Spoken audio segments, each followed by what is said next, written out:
మహబూబాబాద్ జిల్లా తొర్రూరు డివిజన్లో రైతు కార్మిక సంఘాల జేఏసీల ఆధ్వర్యంలో ర్యాలీ నిర్వహిస్తూ గ్రామీణ బంద్ను సక్సెస్గా చేసుకున్నారు.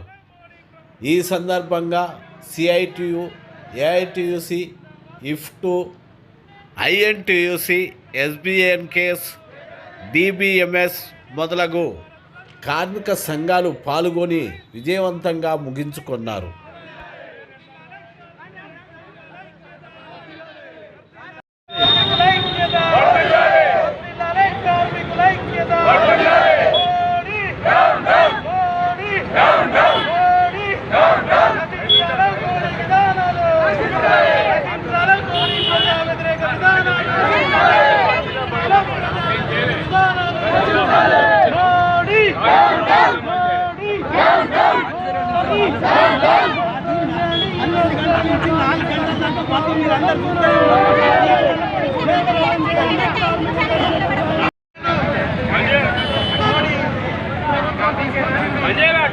చట్టాలను నిరసిస్తూ దేశవ్యాప్తంగా అనేక ఆందోళనలు, ధర్నాలు, రాష్ట్రాలు చేయడం జరిగింది.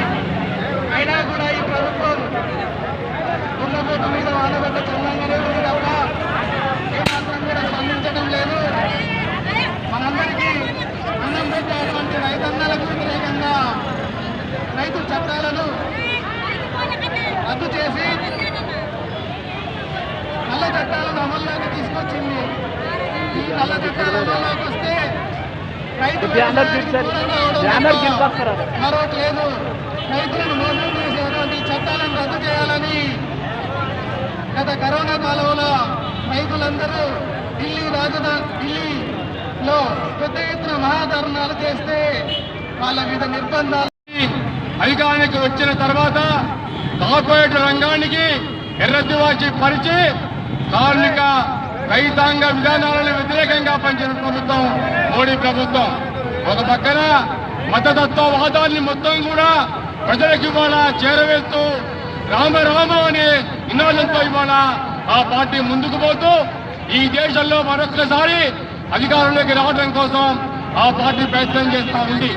ఇవాళ ప్రైవేటు రంగంలో ఉన్నటువంటి కోట్లాది శ్రీమంతులకు, కార్పొరేట్ కంపెనీలకు ఎర్రతివాచి చేస్తున్న ప్రభుత్వం ఇవాళ రైతులు దేశవ్యాప్తంగా ఏ కేంద్ర ప్రభుత్వం అయితే మనం పండించే పంటలకు మద్దతు ధర నిర్ణయిస్తూ ఉందో ఆ చట్టాన్ని దేశవ్యాప్తంగా అమలయ్యి రైతాంగానికి కూడా అందరికీ అందే విధంగా చట్టం చేయమంటే మాత్రం ఈ ప్రభుత్వం చేయటం లేదు.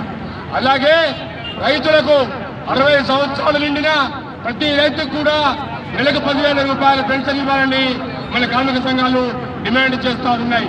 ఇవాళ 5 సంవత్సరాలు ఎమ్మెల్యే చేస్తే, 5 సంవత్సరాలు ఎంపీగా చేస్తే ఒక్కొక్క ఎమ్మెల్యేకి, ఎంపీకి నెలకి 50,000 రూపాయలు పెన్షన్ ఇస్తారు.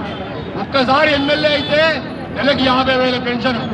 ఆయన చనిపోయినా ఆయన భార్యకు కూడా పెన్షన్ వస్తుంది. అదేవిధంగా ఆరోగ్యం, మందులు ఫ్రీ, బస్సులలో ఫ్రీ, రైళ్లలో ఫ్రీ. కానీ ఈ దేశ ప్రజలకు